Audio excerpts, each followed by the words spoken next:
अस्सलाम वालेकुम and welcome again to my YouTube channel.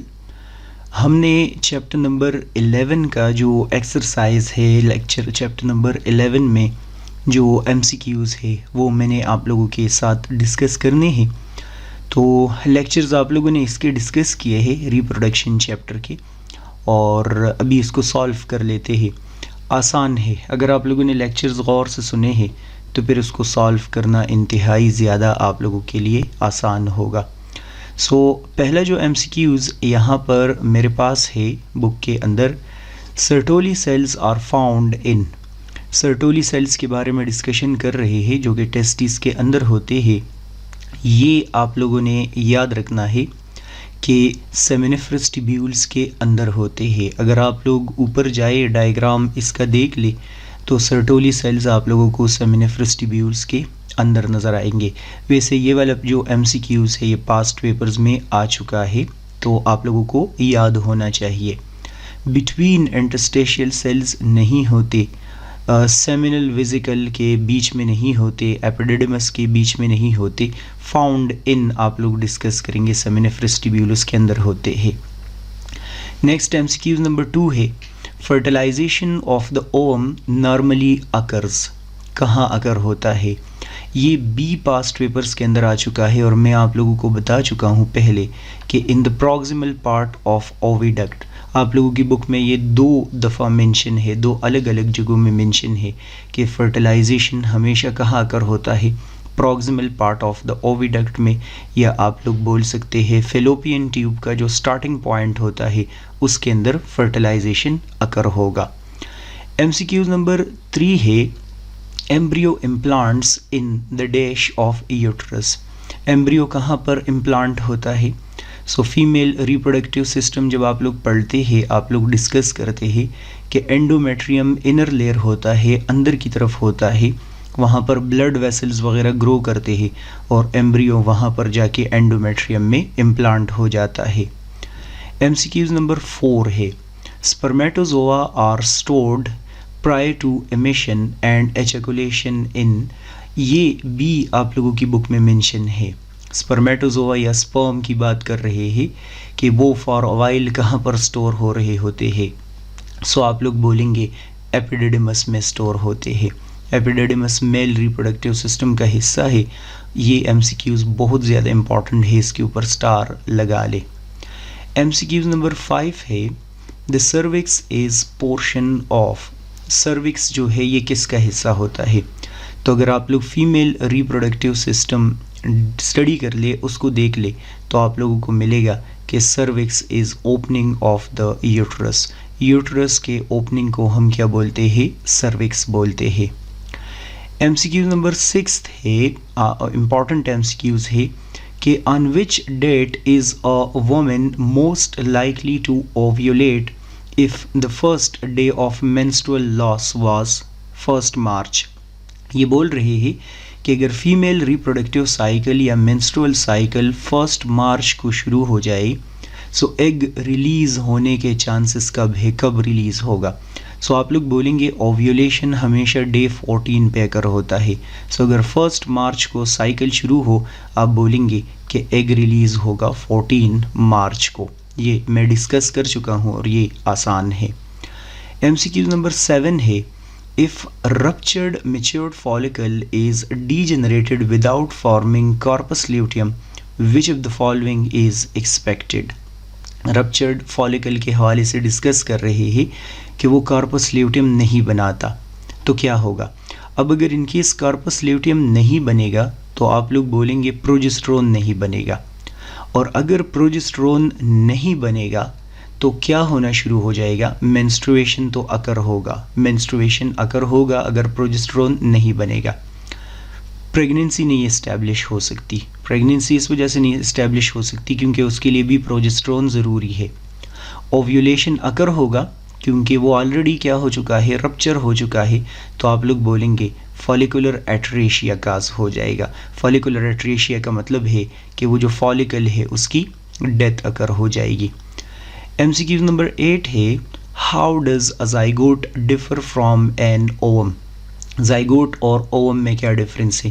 मैंने बोला है ओवम और ओवा या एग एक ही बात है। सो आप लोग बोलेंगे जाइगोट हमेशा डिप्लॉयड होता है, जाइगोट में डबल नंबर ऑफ क्रोमोसोम्स होते हैं।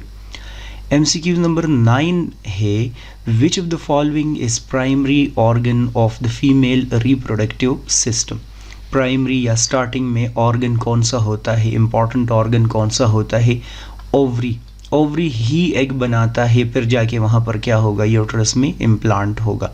सो बाकी आप समझिए कि एडिशनल ऑर्गन्स है, इंपॉर्टेंट ऑर्गन्स जहाँ पर हार्मोन्स बनते हैं, हार्मोन्स के साथ साथ आप लोग बोलते हैं एग बनता है, ओवा बनता है, वो ओवरी में बनता है। MCQ नंबर 10 है, in the female reproductive organ the fetus develop in. Fetus कहाँ पर डेवलप होता है? खैर ये तो सिंपल सा MCQs है, यूट्रस में इम्प्लांट होगा फीटस और वहाँ पर क्या होगा, डेवलप होगा। MCQ नंबर 11 है, which of the following are accessory gland found in human male reproductive system? कौन से जो है वो मेल रिप्रोडक्टिव सिस्टम में ग्लैंड्स है? Prostate gland, Cowper's gland, seminal vesicle, ये तीनों आप लोग बोलेंगे मेल रिप्रोडक्टिव सिस्टम की ग्लैंड है और ये कुछ न कुछ स्पर्म के साथ कंट्रीब्यूट करते हैं। MCQ नंबर 12 है, which of the following are function of female reproductive system? Female reproductive system क्या क्या करता है? मैन्युफैक्चर करता है एग को भी, ये भी बनाता है। नरिश करता है द डेवलपिंग बेबी, ये भी सही है। प्रोवाइड करता है conducive environment to fertilization and implantation. अब बोलेंगे ये तीनों के तीनों रोल किसके हैं? ये इसी फीमेल रिप्रोडक्टिव सिस्टम के होते हैं। MCQ नंबर 13 इम्पॉर्टेंट है, androgen increase in both male and female during puberty. Which of the following secretes androgen in the testis? बोल रहे हैं एंड्रोजन एक क्लास ऑफ हार्मोन है, टेस्टोस्टेरोन, एस्ट्रोजन वगैरह को बोलते हैं। सो लिखा है कि एंड्रोजन जो है ये सिक्रीट होता है मेल में भी और फीमेल में भी। तो आपसे ये पूछ रहे हैं कि टेस्टिस में एंड्रोजन कहाँ से सिक्रीट होता है? टेस्टोस्टेरोन का पूछ रहे हैं, लेडिक सेल से। मैंने आप लोगों को फ्लो चार्ट में बताया है कि लेडिक सेल से क्या हो रहा होता है, टेस्टोस्टेरोन या एंड्रोजन सिक्रीट होता है। ये दो तो आप लोग बोलेंगे कि ये तो डक्ट है और ये दूसरा तो ग्लैंड है। MCQ नंबर 14 है, dash is also known as proliferative phase. इनमें से कौन से फेज को हम प्रोलिफरेटिव फेज बोलते हैं? तो अगर आप लोग ऊपर वाला डायग्राम देखेंगे, प्रोलिफरेटिव फेज फॉलिकुलर फेज के साथ क्या हो रहा है, मैच हो रहा है। प्रोलिफरेटिव फेज़ आप समझिए कि यूट्रस में चल रहा है और फॉलिकुलर फेज़ आप लोग डिस्कस करेंगे कि ये चल रहा होता है ओवरीज के अंदर। MCQ नंबर 15 है, which of the following hormone provide the hormonal trigger to cause ovulation and release of egg from ovary? ये हर दफ़ा आएगा, बार बार आएगा। ये आपसे पूछ रहे हैं कि ओव्यूलेशन के प्रोसेस को कौन कंट्रोल करता है? तो आप बोलेंगे ल्यूटेनाइजिंग हार्मोन कंट्रोल करता है। MCQ नंबर 16 है, which of the following male reproductive organ store spermatozoa?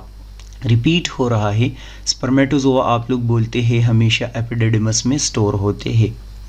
MCQ number 17, which of the following female reproductive organ is called the site of fertilisation?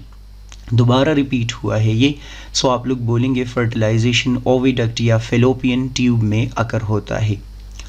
MCQ number 18 है, the onset of menstruation in a female is called. Female में जो menstruation होता है, start का जो बिल्कुल first female reproductive cycle जो female के लाइफ में होता है, उसको बोलते हैं मेनार्क। क्या बोलते हैं? मेनार्क हम उसको बोलते हैं।